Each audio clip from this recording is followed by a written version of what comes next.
Now, I want to take a brief moment to talk about the love of God. And to look at this from maybe a little bit different perspective. Up until now, we're building what are the challenges of believing in God as far as the lies of the devil go. What are the challenges of believing in God as far as the deceitful heart goes. Why should we follow God? Because He's worthy and He is. And what is the fruit of following God? It gives us our destiny. It allows us to walk in our destiny. Who is God? He's the fullness of His power and wisdom. He's the vulnerability of His character woven into this being we call God. So we're building this argument. And one of the attributes of God that we've got to understand is the love of God. And the other attribute that we've got to understand that we probably won't have time to get into is the justice of God. Those are the two non-negotiables. You don't have to know about the wrath of God. You don't have to know about long-suffering or the patience. But to survive in the world we live in today, you've got to understand the love of God and the justice of God. Those are primaries. You should study those. You should understand clearly the arguments, God's heart of love and justice. Now, as I said, we probably won't get to justice, but I want to at least talk about the love of God. And I think sometimes people, I could get into trouble by saying this, but I'll say it anyway. We misinterpret the love of God as the father heart of God only. And so because we want a father desperately, we interpret all of God's love to be the Father God's love. And surely the love of God is represented in the father heart of God, but the love of God is more profound than the father heart of God. It is because we can experience this and we've been so broken and so dysfunctional in our lives. But for me, there is a more profound aspect of the love of God than the father heart of God. Because the father heart of God is all about us. Really, that's what, when we're talking about it, that's what the father heart is about. I just want it to be about me. Now, when I first began to study and to look at and discover this, what I discovered is what I would call the broken heart of God. And so what we want to look at today is certainly not less than and certainly not discrediting what God reveals to us in His Father, but as far as understanding Him goes, from my perspective, and again, it's just my perspective, and I'm allowed a perspective, and this is mine. This more profound, this more wonderful, this more awesome aspect of God's love is found in His broken heart. And we want to look through that. So when we talk about the love of God, we have to be really careful, because when we use that word, that, we talk about, well, I love chocolate pie, I love my dog, I love the rain, and God is love. And what does that mean? God is a sweet taste, God is the drizzle that I feel riding a bike, and I love the warm feelings of my dog licking me. Those are what is God. And, love, if you listen to the songs on the radio, love is what you do, and, come on baby, let's do it one more time, type of an environment. But God is very clear when He talks about love. Now, we've already talked about it this week, so I'm not going to go into a lot of great depth with it. But we're looking through our filters. We're looking through our pain. We're looking through our brokenness. We're looking through our family. We're looking through our culture. And God certainly reveals Himself through all of those things. So please hear me say that. I'm not writing off these messengers that give us this aspect of who God is.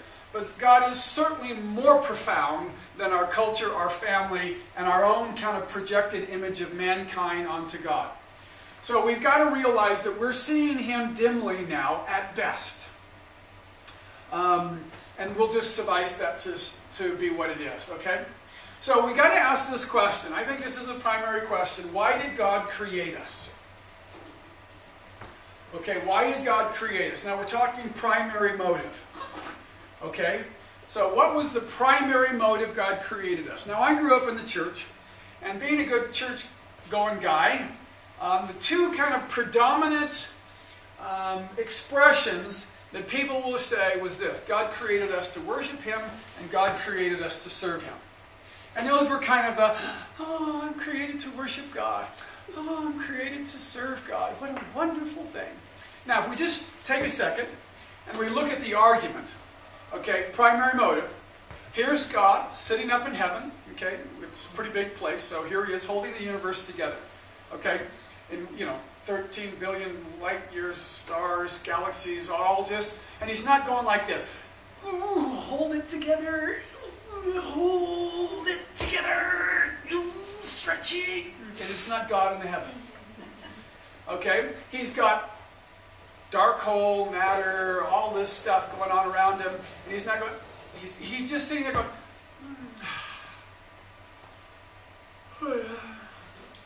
Because it's not a stretch for him. He knows each star by name. So here he is, okay? Now here's God. Primary motive.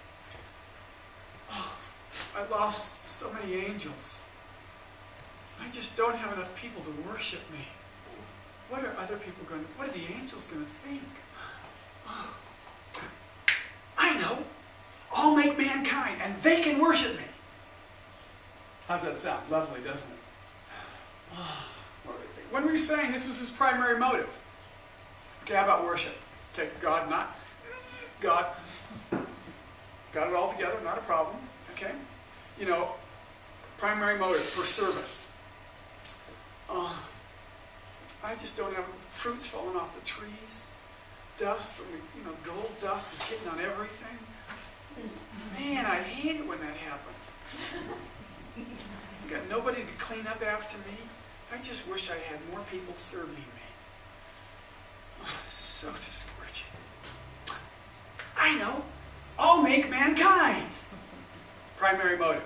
Kind of disgusts you. It should. Because all we've done is projected onto God what we want.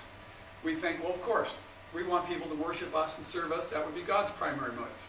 But let's work through the argument. Okay? See how we get there, okay? Now, what we do know, the Greek word for love is agape. Now, what that means is it's a selfless, a willingness to do what is best no matter what it costs. Okay? So when it says God is love, that's the type of love. Now, when it says it is better, well, I'm going to give it away. It is better to give and receive. So, rhetorical question. Which is better? Okay?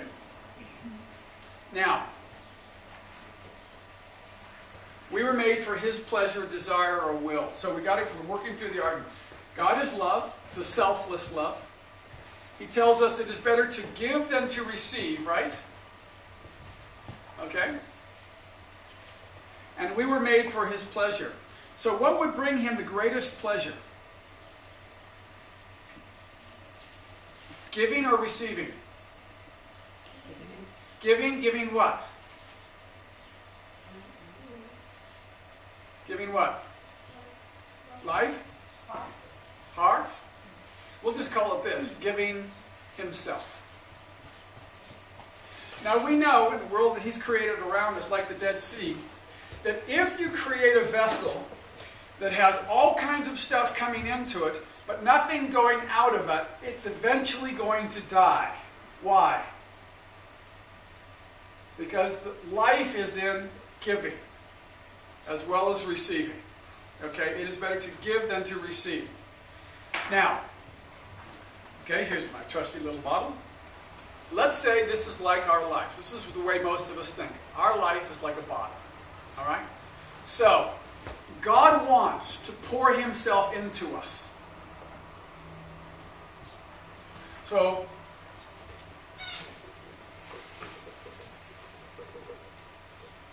there we go. This is kind of how we view walking with God. So we go, okay, God, the song, fill my cup, Lord, I lift it up, Lord, come and fill the thirsting of my soul. Ooh. God gives us a little bit of himself. There we are. It's good, huh? Sad. It's all right. So we get a little bit of God, and we go, okay, this is great. I got God. Now, how much does God want to give of himself to us? How much of there is God? So let's say we're a 500 milliliter? Yeah, 250 milliliter. Okay, this is the 250 milliliter bottle. How much can you put in this bottle? Oh, we're mathematicians. Great. Good job. 250 milliliters, right? Okay. So, how much does God want to give of himself to us? 250, right? So we fill it up. We go, thank you, God. I got enough of you. Cool. Leave me alone. Get out of my life. I got enough. I want 250 milliliters worth of God in my Coke bottle, please. That's all I got. Now, the nice thing about this illusion is who's in control?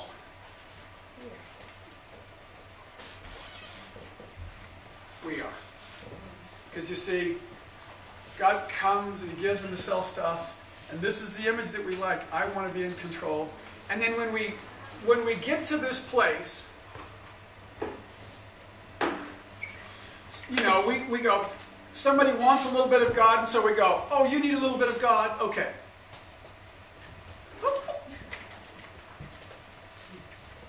And then we start to feel vulnerable because we're running low, so we come back to, fill my cup. We call this Sunday service, right? So we come back to God and we go, okay, fill me up. Okay, got enough? Yeah, cool. See you next week. Next week. I got enough. You know, we kind of go through the week just kind of going.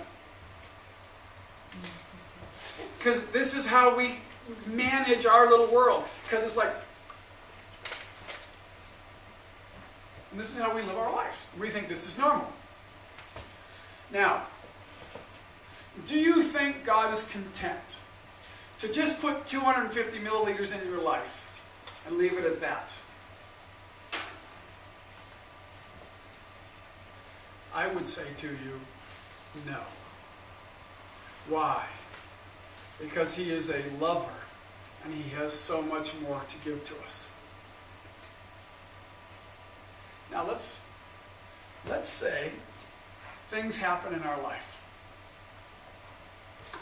Keep this away from my computer. Okay?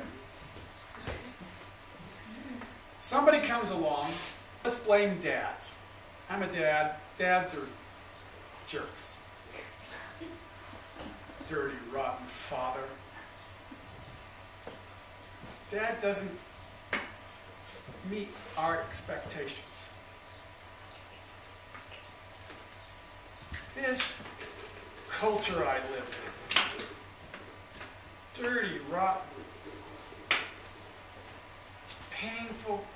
Can you imagine what it'd be like to be if you were living and have this done to you?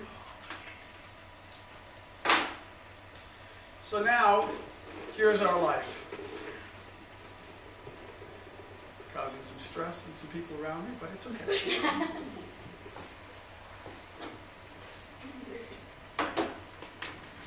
Now, we call this brokenness, right? Now, let me ask you this.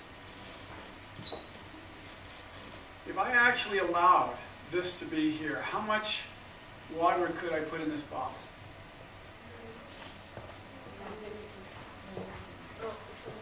If the hole was there. And not just one hole. What if someone else came along to me and said some really painful things? Dirty, Ram leader, doesn't take care of his kids like he should. Oh, this pastor, he's a rotten kid.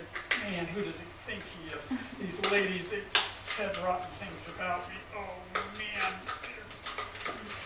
Life is terrible. Okay. Now, here's our life, okay? And we look at our life and we go, my life has been so painful. Oh, I'm broken and look, I'm not as I should be. Well, let me give you a different view of this. How much of God can he now put within us?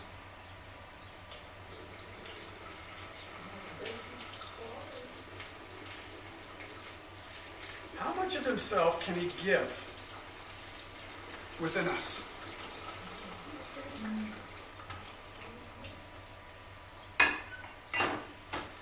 Now, let me say this. I'm not talking about channeling God, okay?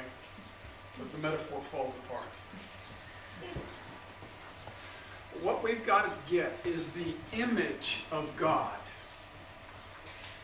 That he actually never made us to be a self-contained bottle. He made us to be a vessel that has expressions. Now, if we go back, I'm not sure which.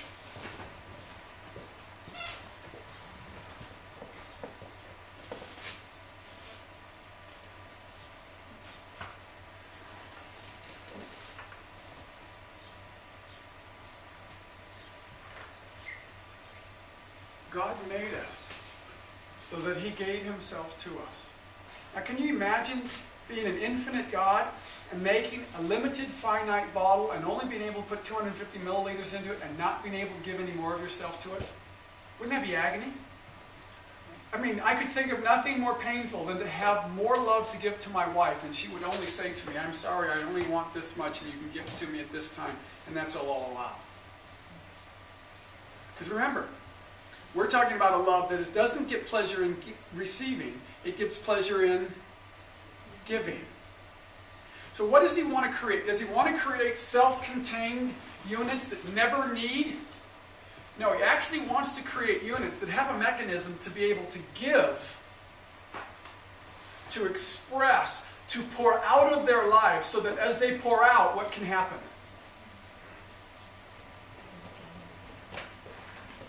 More of Him can be poured in. Now, worship and service is not for His benefit. It's for our benefit. Why? Because when we give what He's given to us, it makes more space for Him in our life. It is His greatest joy to give Himself to us.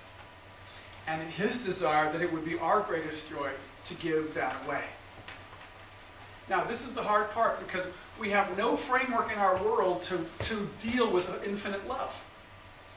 See, if it's finite, then you want the metaphor of a bottle that's closed, and we live our lives and we're going like this. I've got some love. It's mine, and you can't have it. Because we're in control of it now.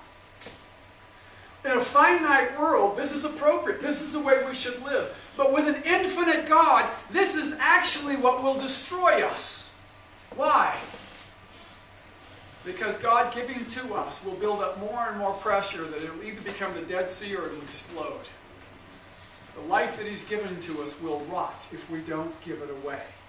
His love is like manna. Use it or lose it.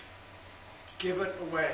Worship or service is His gift to us so that we don't die when He gives Himself to us. Can you imagine being in worship and God comes down and He gives you a revelation and you have no way to express it? It'd be like this bottle with no, when my sister was young, she took a bottle and she put it onto a faucet and she turned it on.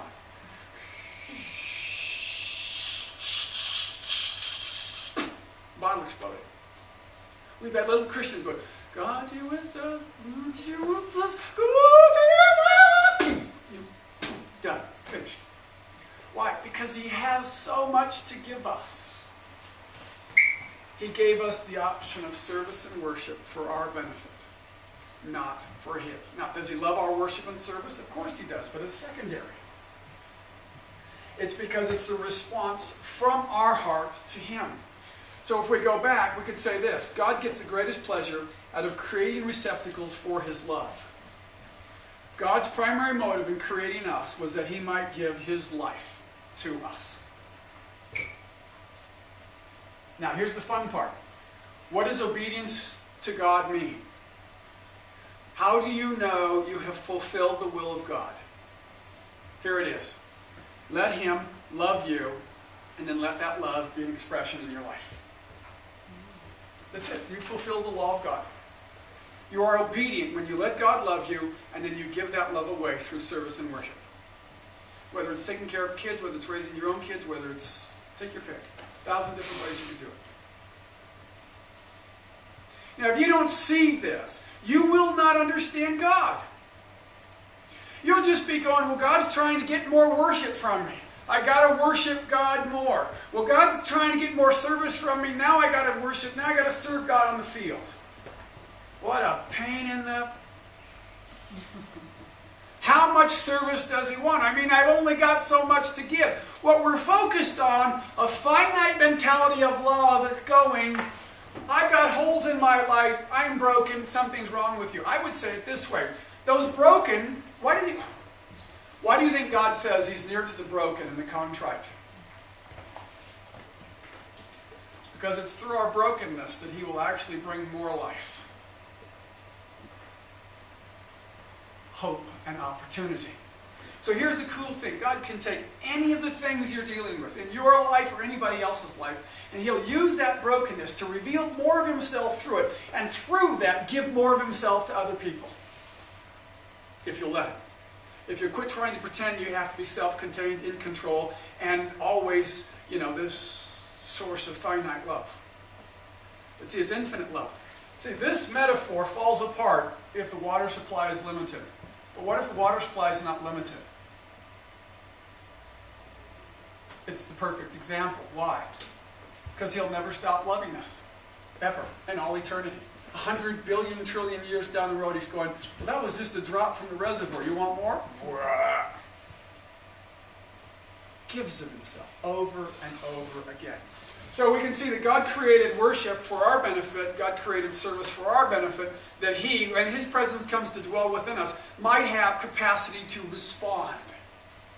Now I'm not talking service in spiritual. I'm talking about governmental work. I'm talking about social services. I'm talking about artistry, all expressions of life, the vocations. And here's the fun part. You can put infinite love in a finite container.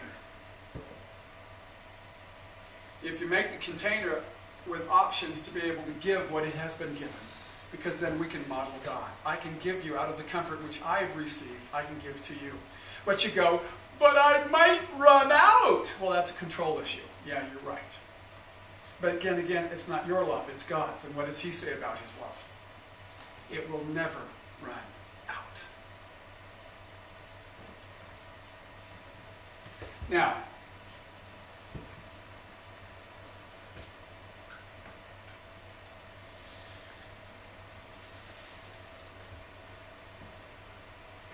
so Luke says this, love your enemies. Do not judge, and you will not be judged. Do not condemn, and you will not be condemned. Forgive, and it will be forgiven. And then he says this, give, and it will be given to you. Got it? They will pour into your lap a good measure, pressed down, shaken together, and running over. And then he says this, for by your standard of measure, it will be measured to you in return. As you give, you will be given. This is the law of the kingdom of God. We give, we give a drop, we get a drop. We give all that we have, we get all that we have back. Why? Because that's the way God works. We sow our life, we reap life. But boy, do you got to know the King to figure this one out.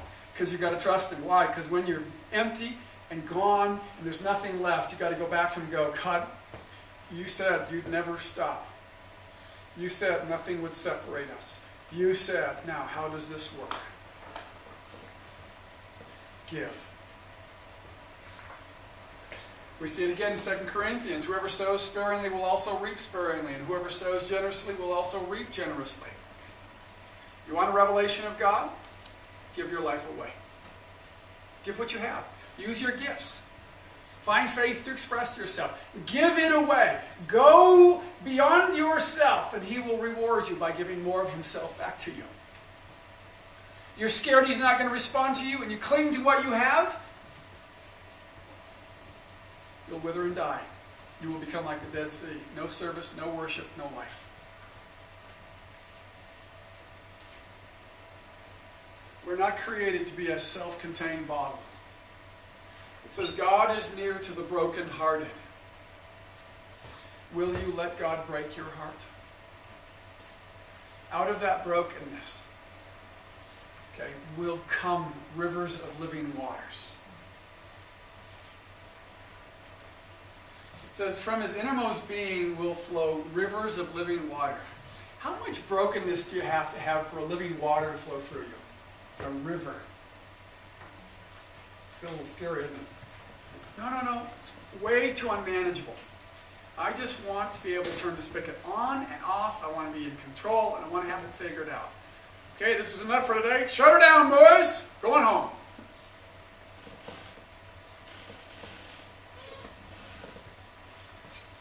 Paul writes, "For the love of Christ controls us." If we look at the translation, it means Paul was overruled, overmastered, held as in a vice by the love of Christ. This ongoing presence of God that he kept giving away, in any situation he'd keep giving away, was the very thing that allowed him to be consumed with Christ. Now, that's preparation for this. Okay? So we now know God designed us so that as we perceive and understand the revelation of who He is, it would be enjoyable to respond in worship and service. Now, selfishness suffers when it can't get. Love suffers when it can't give. Again, completely different worldview. This is our worldview. This is God's worldview. We hurt most because we don't get what we want. He hurts most because he can't give what he wants. And he is going to grow us to be like him. And that is the very thing we don't want. We don't want that kind of love. God loves us more than we want to be loved, not less. Now, let's go back. Okay? We are made in his image. So, God breathed into us the breath of life.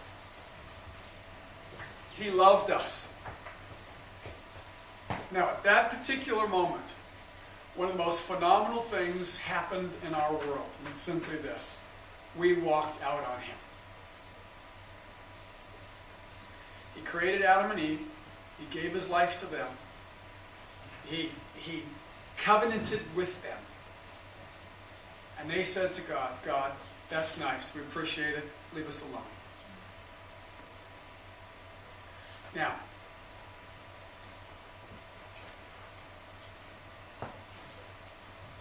what we cannot see is simply this. We deserved what we got.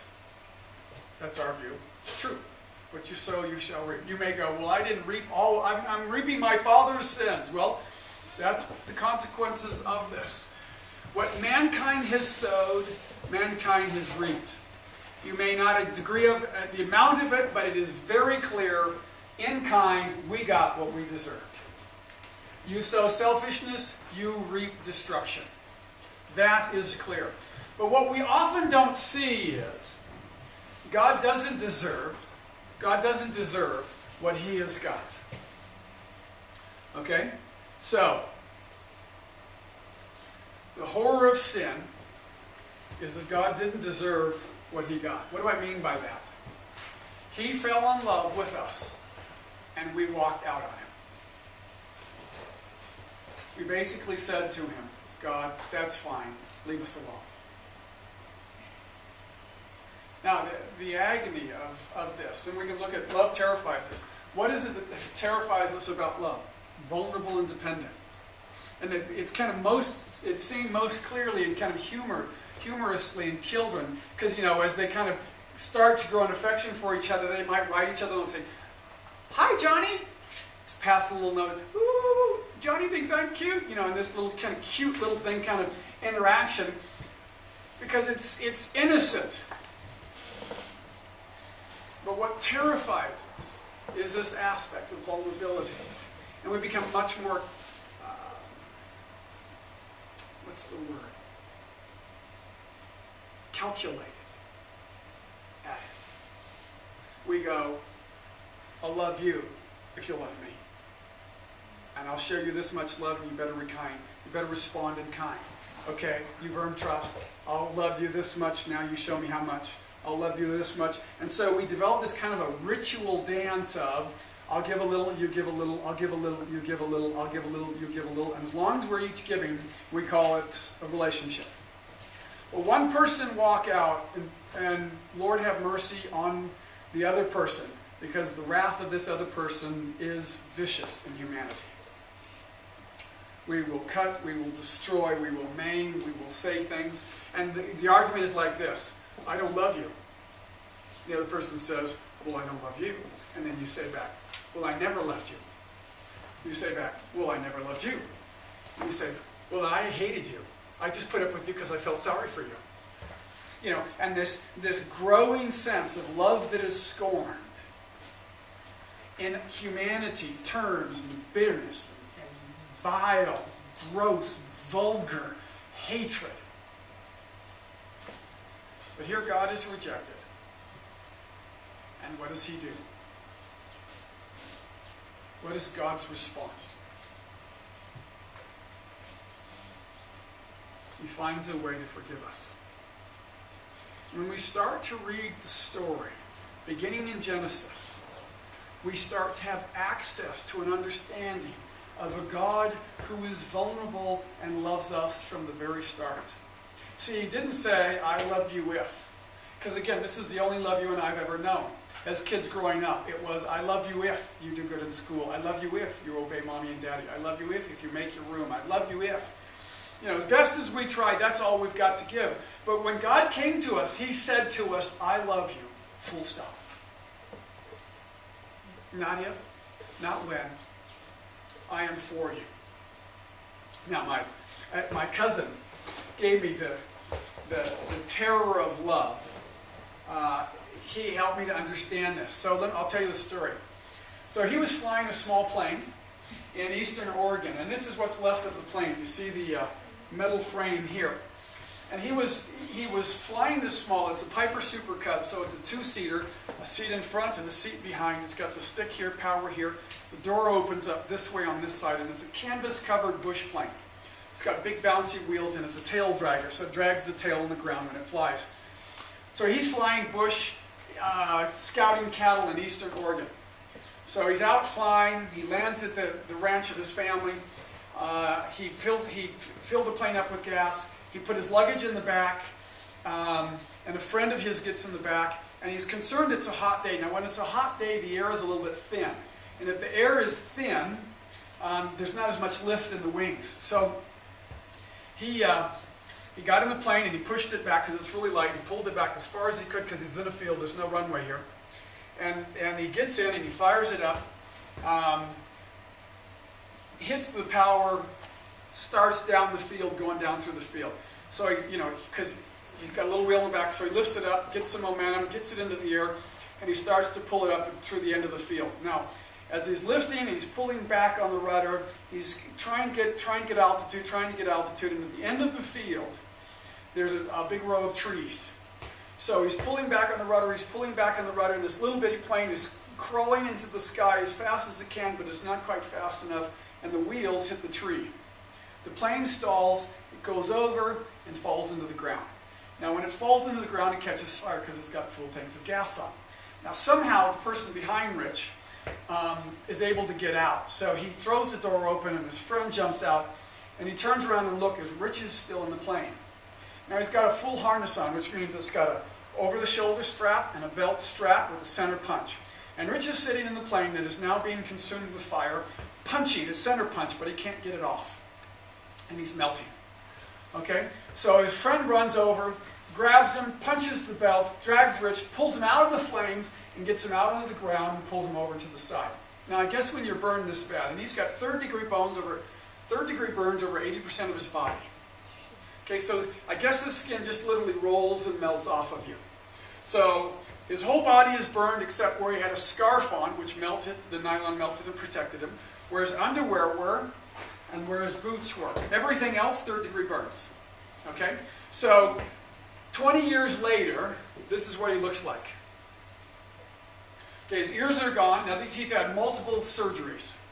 Okay? He's had skin grafts, and all of this. But this is third-degree burns. You can see where he's got some healthy skin. from where the scarf was, but he's had facial resurgery, and he's doing great today. But this is, again, 15, 20 years after the accident, but you can see how bad he's burned, okay?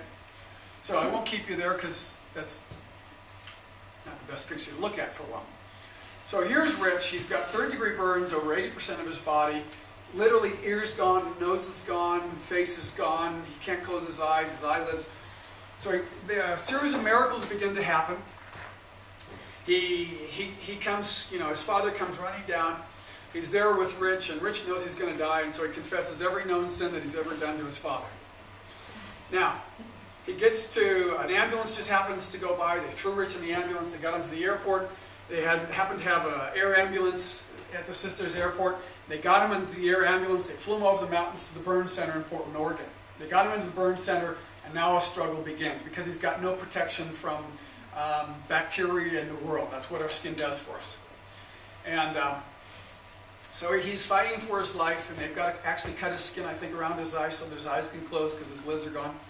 And this hideous, hideous beyond hideous. I can't conceive of it. But I'm telling you this story for a purpose. So, in Rich's words, if there's a humorous side to the story, he tells this. He says, I woke up the next morning, and or the next, it may have been 3 or 4 mornings, I don't know. But when I woke up and realized that I was going to live, his first thought was, oh no, I told my dad everything. Whoops. So,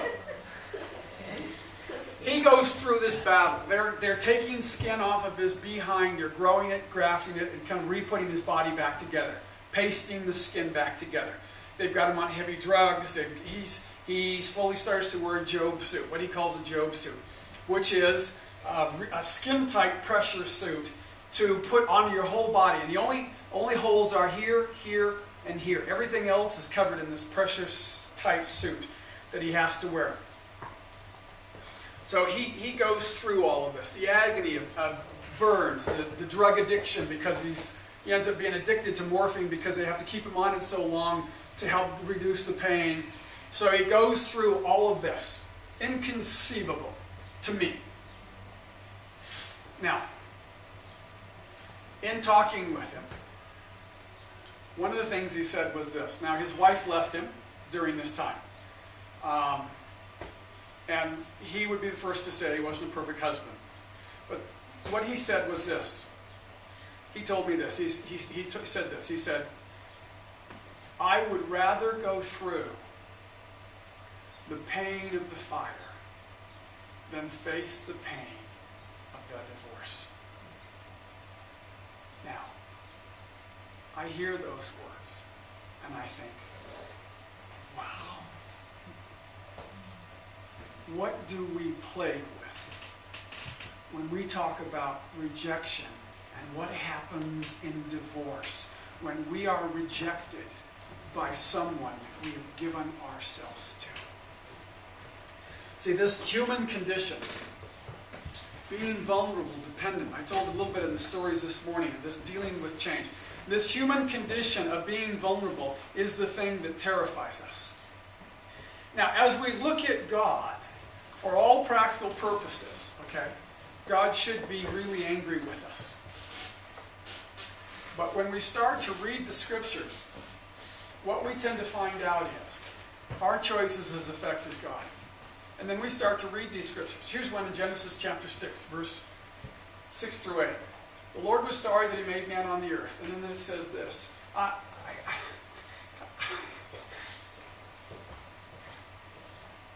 And he was grieved in his heart. See, we deserved what we got. He doesn't deserve this. He has been rejected. He has been cut off. It has cost him his life. The kingdom has changed directions. All kinds of horrible things. He cannot love the people he created to love. And yet we're so consumed with ourselves, all we can think about is, yes, but it hurt me. I hate God. Well, here's the good news. God has forgiven us. He's found a way to forgive us. And he's not angry with us. And you read this.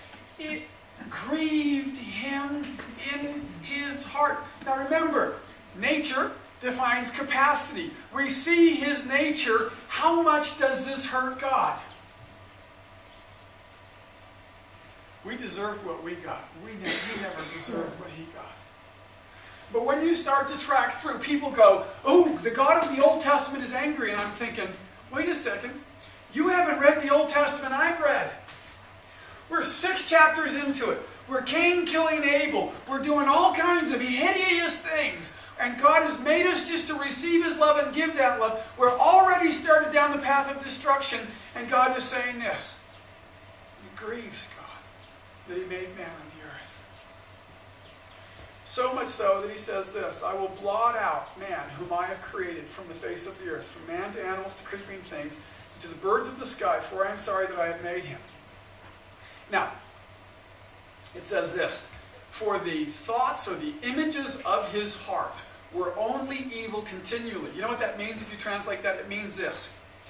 His whole worldview, mankind's whole worldview, was consumed with evil.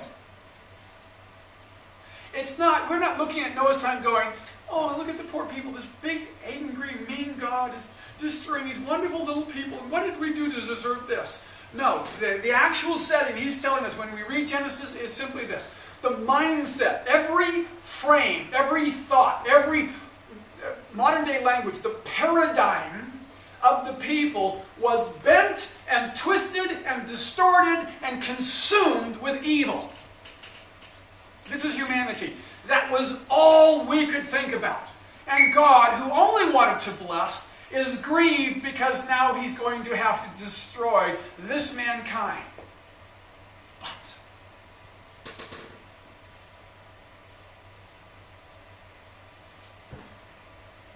imagine a man who by his life could bring pleasure to God. Imagine that. Your life, little teeny, selfish, full of yourself life, can bring pleasure to God. Look at it. But Noah found favor.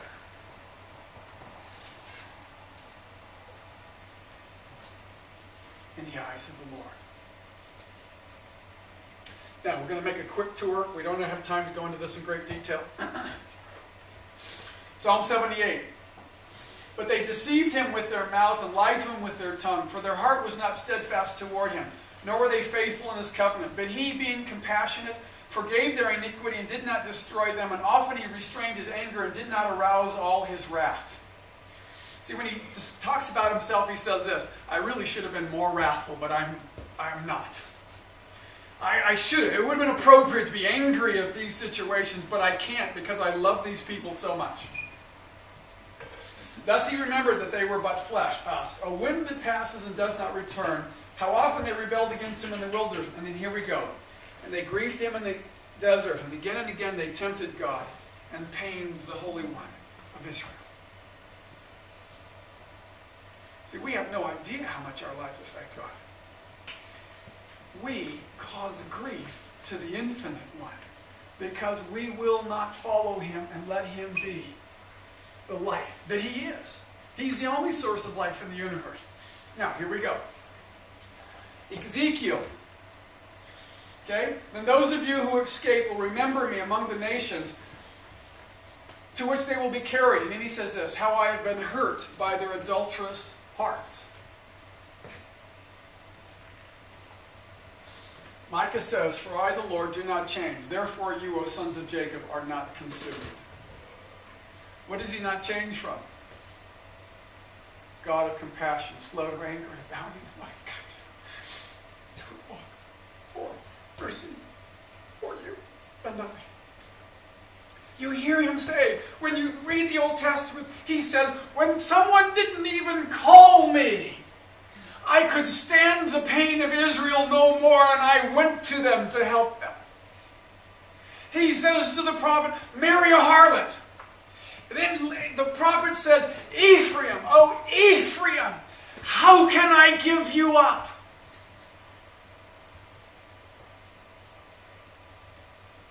Jeremiah chapter 2.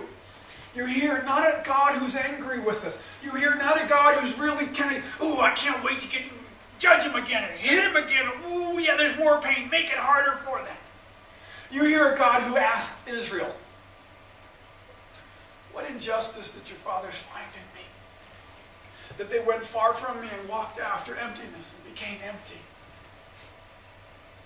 You hear a lover who follows the lovers that he longs for, the people, us, who follows us and says, what injustice have I done? How have I wearied you? Micah, he says, hear now what the Lord is saying. Arise, please your case before the mountains, and let the hills hear your voice. Listen, you mountains, to the indictment of the Lord, and you enduring foundations of the earth, because the Lord has a case against his people. Even with Israel he will dispute. And then he asks this, my people, what have I done to you, and how have I wearied you? And then there's a long silence. And then he says, answer me.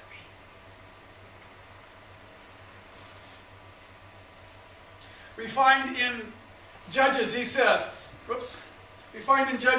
when he could bear the misery of Israel no longer.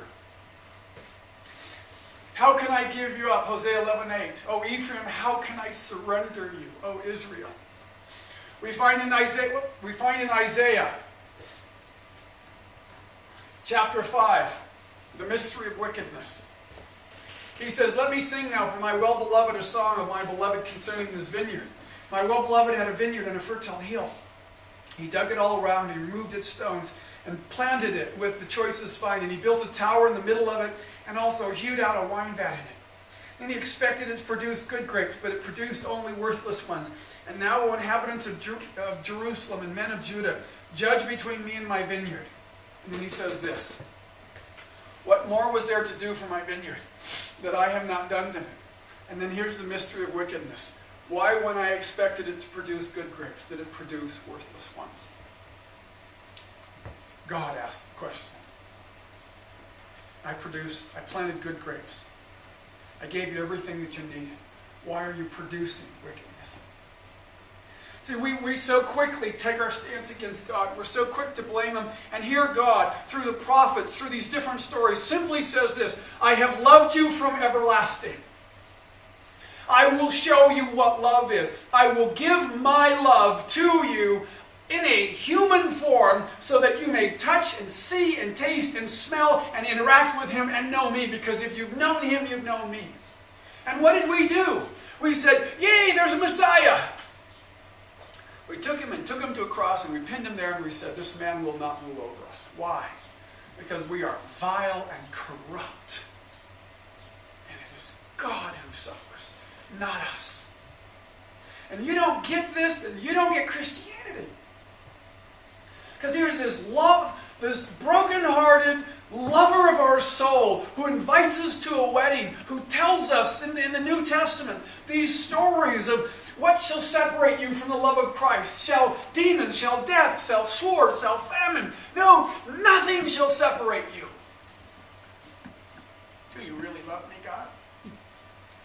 If you did, you'd feed me better food. You'd take better care of me. Meet me on my conditions. And here's the humility of God. He does. He goes, those are conditions. I'll accept them. I'll love you. You want to be loved this way? I'll start there. We'll start this process forward.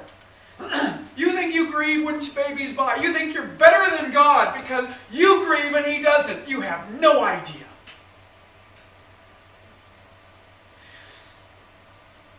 Grieves at every death. God longs for all to be saved, that none should perish. Why do we do the work? Because He's worthy. Why do we do the work? Because our lives make a difference to Him.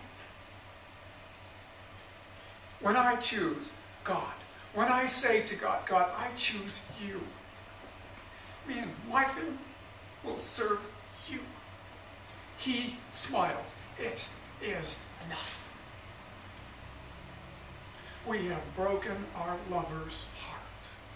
It is time we get over our petty little jealousies and envies, and we let the lover of our soul love us, and through us love the world. Not on condition, well, you dress this way, or you got to eat this food,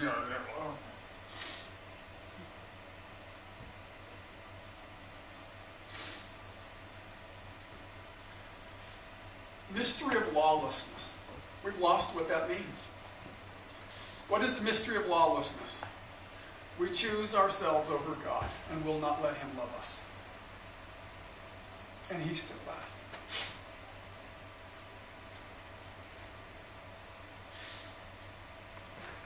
The Lord will go forth like a warrior. He will arouse His zeal like a man of war. He will utter a shout. Yes, He will raise a war cry. He will prevail against His enemies. I have kept silent for a long time. I have kept still and restrained myself. Now, like a woman in labor, I will groan. I will both gasp and pant. Jeremiah says, and you have built the high places of Baal to burn their sons in the fire as burnt offerings to Baal, a thing which I never commanded or spoke of. And then he says this, nor did it ever enter my mind. Then we jump to another part, and it says here in Isaiah, can a woman forget her nursing child and have no compassion on the son of her womb? Even these may forget, but I will not forget you. Isaiah 49, 14 through 16.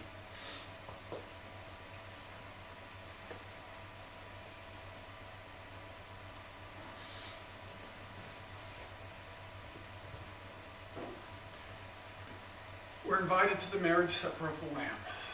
We're invited to participate with Him and build the kingdom. We're invited to give ourselves away. You may not like His style, but it is the only style He will live from. You are required to be like Him, to be broken. Now here's the key. And I love this little statement. God is not bitter. He found a way to forgive us. Take that love and offer it to other people. A God who says to us, abandon your life. Love people. You say, they're not lovable. Of course they're not. Neither were you, but He loved you. Now give that love to someone else. Help them. Show them. Care for them. But in order to do it, you've got to get it yourself. And what we've got to be broken by is the thing that breaks the heart of God. And that is our selfishness. Our selfishness breaks His heart.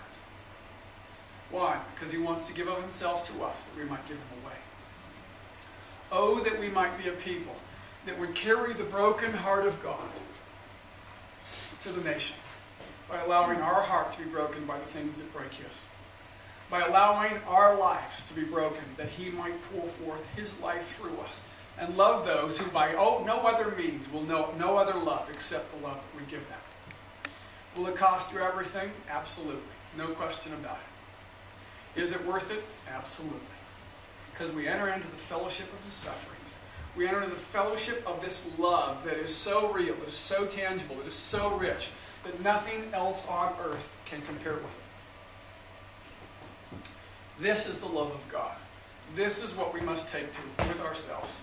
Onto the mission. Whether it's a vocation in business or government, we must carry this and go, God, you love these things, and I'm going to love them. I'm not going to be bitter. I'm not going to be consumed with the mystery of wickedness. I'm not going to be consumed with why. I'm going to walk out who you are in a way that allows us to be able to love you and them to see you as best as I can. Will we do it limited with dysfunction and wrong at times? Yeah. But He accepts the choices we offer to Him. And He says, good start, honey. Yeah, go. Keep going. Keep trying. Just remember, the reason we can do it is because we bring great joy to Him. He, through us, might offer what He has to others and build a life